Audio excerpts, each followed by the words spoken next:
रात का अंधेरा, तेज बारिश और सन्नाटा। रवि भीगे हुए रस्ते पर बैठा था। हाथ में एक पुरानी डायरी थी जिसे वो आग के ऊपर पकड़े हुए था, जैसे अपनी तकदीर को ही जला देना चाहता हो। उसकी आंखों में थकान थी, पर कहीं अंदर एक चिंगारी अभी भी जिंदा थी।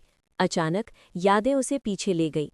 एक छोटा सा घर, माँ की रसोई की खुशबू और पिता का मुस्कुराते हुए उसे एक किताब देना। बचपन का रवि सपनों से भरा हुआ था, लेकिन वक्त के साथ सब बदल गया। जवान होते ही उसका अपने पिता से झगड़ा हुआ। सपनों और हकीकत के बीच टकराव ने उसे घर छोड़ने पर मजबूर कर दिया। जाते वक्त पिता ने बस एक पुरानी डायरी उसके हाथ में दी, जिसे उसने कभी समझने की कोशिश ही नहीं की। घर से दूर रवि की जिंदगी संघर्ष बन गई। नौकरी के लिए ठुकराया जाना, सड़क पर अकेला बैठना, दिन भर मेहनत करना और रात को थकान से टूट जाना। हर दिन उसे तोड़ रहा था। और फिर एक रात, वही तेज बारिश, वही तन्हाई। रवि बिल्कुल टूट चुका था। तभी अंधेरे से एक बूढ़ा आदमी सामने आया। उसके हाथ में वही डायरी थी। कुछ अजीब सा सुकून था उसकी आंखों में। उसने डायरी रवि को लौटाई और बिना कुछ कहे चला गया।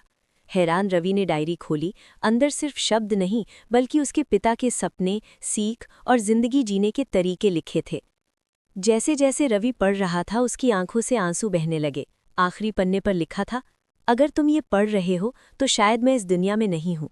ये पढ़ते ही रवि के पैरों तले जमीन खिसक गई। उसे समझ आया कि उसने सिर्फ घर ही नहीं, बल्कि अपने पिता को भी खो दिया है। बारिश में घुटनों के बल गिरकर वो टूट कर रो पड़ा, डायरी को जोर से पकड़कर। लेकिन उसी पल उसने फैसला किया, अब वो इस डायरी को सिर्फ यादों के लिए नहीं, बल्कि अपनी जिंदगी बदलने के लिए उसे यूज करेगा।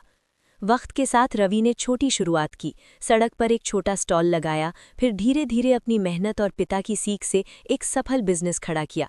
आज वो एक बड़े ऑफिस में खड़ा था। लोग उसकी इज्जत करते थे, लेकिन उसके डेस्क पर वही पुरानी डायरी रखी थी, उसकी असली ताकत।